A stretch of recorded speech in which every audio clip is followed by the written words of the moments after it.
கிணறு வெட்ட பூதம் கிளம்புற மாதிரி எதையாவது ஒன்றத்தை கிளப்பி விட்டுட்டே இருப்பார் அவர் பாட்டுட்டு.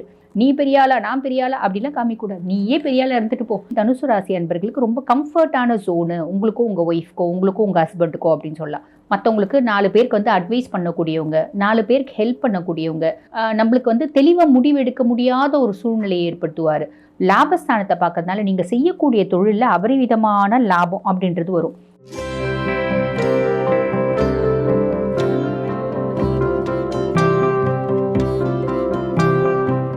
தனுசு ராசி அன்பர்கள் உங்களுக்கு மிதுனம் அப்படின்றது 7ஆம் பாவம். 7ஆம் பாவத்தில் குரு பகவான் வந்து உட்கார்ந்துட்டு இருக்கிறதுனால இந்த குருவை என்ன சொல்லுவாங்க அப்படின்னா கலஸ்திர குரு அப்படிம்பாங்க. பொதுவாக இந்த 7ஆம் பாவம் அப்படின்றது வந்து பார்த்திங்கன்னா கணவன் மனைவி அவங்க 2 பேருக்கும் இடையேயான ஒரு நட்பு, தொடர்பு, அந்யோன்யம், அவங்களுக்கு மேலே இருக்க பரஸ்பர உறவு அப்படின்னு சொல்கிறாங்க பார்த்தீங்களா, அதை குறிக்கிற பாவம். அப்போ 7ஆம் பாவத்தில் குரு பகவான் வந்து உட்கார்ந்துட்டு இருக்கிறதுனால நிறைய வந்து பாருங்கள், நீங்கள் தனுசு ராசி ஜென்னாக இருக்கீங்க அப்படின்னா ஒய்ஃப் கூட ரொம்ப அட்டாச்சாக இருப்பீங்க. பொதுவாகவே தனுசு தன்னோட பார்ட்னர்ஸோடு ரொம்ப அட்டாச்சாக இருப்பாங்க. பியாண்ட் தட் இப்போ இந்த காலகட்டத்தில் தனுசு ராசி லேடியாக இருக்கீங்க அப்படின்னா ஹஸ்பண்டோடு நல்ல ஒரு அட்டாச்சாக இருப்பீங்க. இல்லைங்க நீங்கள் கல்யாணம் ஆகல, ரிலேஷன்ஷிப்பில் இருக்கும், உங்களுக்குள்ள ஒரு பரஸ்பர ஒரு உறவு அப்படின்றது இருக்கும். சரிங்களா? அப்போ கலஸ்திர குரு வந்து பாருங்கள் நம்மளோட சோல்மேட்டோட நம்மளுக்கு ஒரு நல்ல ரிலேஷன்ஷிப்பை நம்மளுக்கு ஏற்படுத்துவார். ஒரு பாசம் மிகுதியாகும், விட்டு கொடுக்குற தன்மை மிகுதியாகும், புரிதல் மிகுதியாகும். பொதுவாக வந்து பாருங்கள் நம்ம கூட இருக்க பார்ட்னர்ஸ் நம்மளுக்கு நல்ல கம்ஃபர்ட்டாக இருக்காங்க அப்படின்னா நம்ம எல்லாத்தையுமே சாதிக்கலாம் இல்லைங்களா? அந்த மாதிரி தனுசு ராசி அன்பர்களுக்கு ரொம்ப கம்ஃபர்ட்டான ஜோனு உங்களுக்கும் உங்கள் ஒய்ஃப்க்கோ உங்களுக்கும் உங்கள் ஹஸ்பண்டுக்கோ அப்படின்னு சொல்லலாம். சரி, இவர் வந்து கலஸ்திர குருவாக இருந்து இவரோட பார்வை அப்படின்றதுக்கு பார்த்தீங்களா, இவர் ஜென்மத்தை பார்க்குறாரு. பொதுவாக வந்து தனுசுவே வந்து பார்த்திங்கன்னா குருனோட ஆதிக்கம் பெற்ற ஒரு ராசி தான். இந்த 12 ராசிகள்லையுமே வந்து பார்த்திங்கன்னா அதிகப்படியான இறை நாட்டம், இறை ஆற்றலை உணரணும் அப்படின்னு விருப்பப்படுறவங்க வந்து யார் அப்படின்னா தனுசு ராசி அன்பர்கள் தான். முதன்மையான ஒரு பிளேஸ் யாரு கொடுக்கலாம் அப்படின்னா தனுசுக்கு தான்.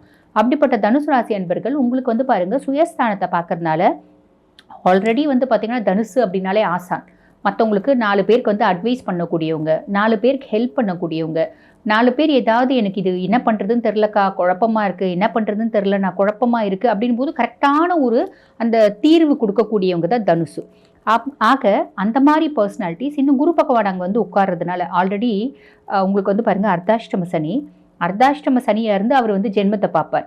புரியுதுங்களா? இவரும் ஜென்மத்தை பார்ப்பார். அப்போ பொதுவாக சனி பகவான் ஜென்மத்தை பார்க்கறதுனால நம்மளுக்கு ஒரு மந்த நிலையை ஏற்படுத்துவார், நம்மளுக்கு வந்து தெளிவாக முடிவெடுக்க முடியாத ஒரு சூழ்நிலையை ஏற்படுத்துவார். ஆனால் இவரும் வந்து ஜென்மத்தை பார்க்கறதுனால அவர் வந்து நம்மளுக்கு மந்த நிலையை ஏற்படுத்துவார், நம்ம மூளையை குழப்புவார், இவர் மூளையை நம்மளோட மூளையை நம்மள மாதிரியே வச்சிருப்பார். ஆக பெருசாக வந்து ஒரு டவுன்ஃபாலும் கிடையாது, பெருசாக அப்லிஃப்ட்மெண்ட்டும் கிடையாது அப்படின்னு சொல்லி ஆஸ் யூஷுவல் நீங்கள் எப்படி இருக்கீங்களோ அப்படி இருக்கலாம், ஒன்றும் பிரச்சனை இல்லை. அதுக்கப்புறம் கலஸ்திர குருவாக இருந்து 3ஆம் பாவத்தை பார்க்குறார். 3ஆம் பாவம் அப்படின்றது என்ன சொல்லுவாங்க அப்படின்னா இளைய சகோதர தைரியஸ்தானம்.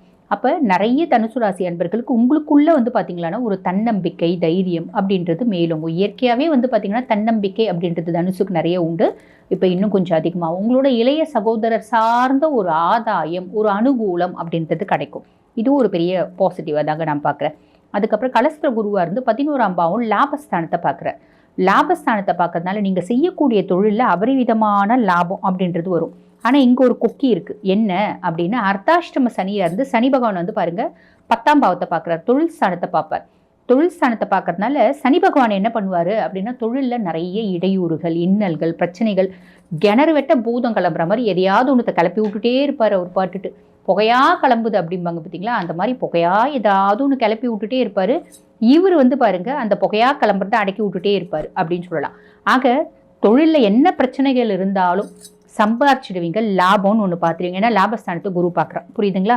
அதுக்கும் மேலே ராகு கேது பாக்கியஸ்தானத்தில் இருக்கான், அது ஒரு ப்ளஸ், புரியுதுங்களா? குரு 3ஆம் பாவம் ஒரு மைனஸ்ன்னு சொல்ல முடியாது, ஏன்னா குருனோட பார்வை வந்து 3ஆம் பாவத்தில் இருக்குது. ஸோ பொதுவாகவே எல்லாத்துக்கும் வந்து பார்த்திங்கன்னா ராகு மேலே குருனோட பார்வை இருக்குது எல்லா ராசிக்கும், அதை நம்ம பெருசாக யோசிக்க வேண்டாம். ஆக தனுசு ராசி அன்பர்கள் உங்களுக்கு இந்த குரு பகவான் என்ன பண்ண போகிறாரு அப்படின்னா 2.5 வருஷம் வந்து பார்த்திங்கன்னா அர்த்தாஷ்டம சனியாக இருந்தாலும் 1 வருஷம் குரு வந்து உங்களை சூப்பர் டூப்பராக காப்பாற்றிடுவார் அப்படின்னு சொல்ல நம்ம கவலைப்பட வேண்டியதில். எதுலேயும் வந்து பார்த்திங்கன்னா நிதானம் முக்கியமாக, தொழில் செய்கிற இடத்துல கொஞ்சம் ஜாக்கிரதையாக இருங்க, சனியினோட பார்வை இருக்குது அப்படின்றதுனால.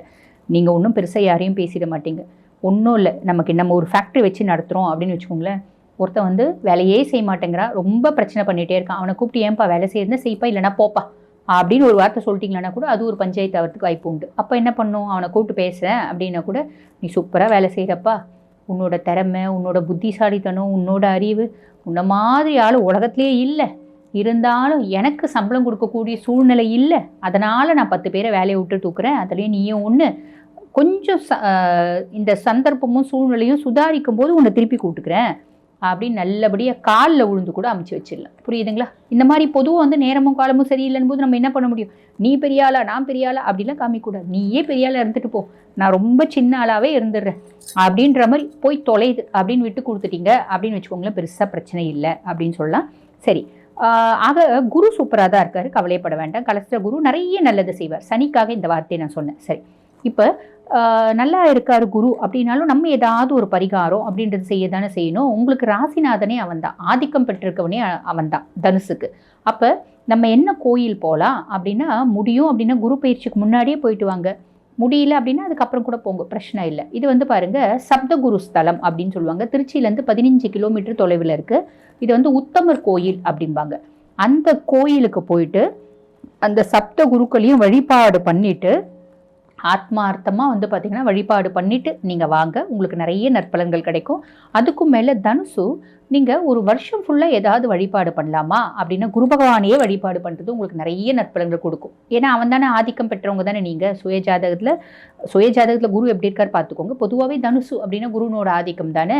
அப்போ நம்ம என்ன பண்ணலாம் அப்படின்னா, வியாழக்கிழமை தோறும் பக்கத்தில் இருக்க நம்ம வீட்டு பக்கத்துலேயே சின்ன பிள்ளையார் கோயில், சின்ன முருகர் கோயில் அப்படின்னாலும் அங்கே நவகிரகங்கள் சந்நிதி அப்படின்னு இருக்க தானே செய்து, அதில் குரு பகவானுக்கு வியாழக்கிழமை தோறும் வெள்ளை மூக்கடலை ஊற வச்சு மஞ்சள் கலர் நூலில் மாலையாக கோத்து எடுத்துகிட்டு போய் அவருக்கு போட்டுட்டு, அவரோட கழுத்தில் ஒரு மாலையாக போட்டுட்டு, ஒரு மஞ்சள் கலர் பூ எடுத்துகிட்டு போய் ஒரு அர்ச்சனை பண்ணிவிட்டு, ஒரு சும்மா ஒரு தேங்காய் 2 வாழைப்பழம் அவ்வளோதான் அர்ச்சனை பண்ணிவிட்டு, அவருக்கு வந்து பாருங்கள் ஒரு நெய் விளக்கு போட்டுட்டு வாங்க. உங்களுக்கு நிறைய நல்ல பலன்கள் அப்படின்றது கிடைக்கும். குருவை வந்து நீங்கள் என்ஹான்ஸ் பண்ணிகிட்டே இருக்கணும் வாழ்க்கை ஃபுல்லுமே நீங்கள் குருவை என்ஹான்ஸ் பண்ணுறீங்க அப்படின்னா உங்களுக்கு நல்லது. ஏன்னா உங்களுக்கு ஆதிக்கம் பெற்றவனே குரு தான் இல்லையா.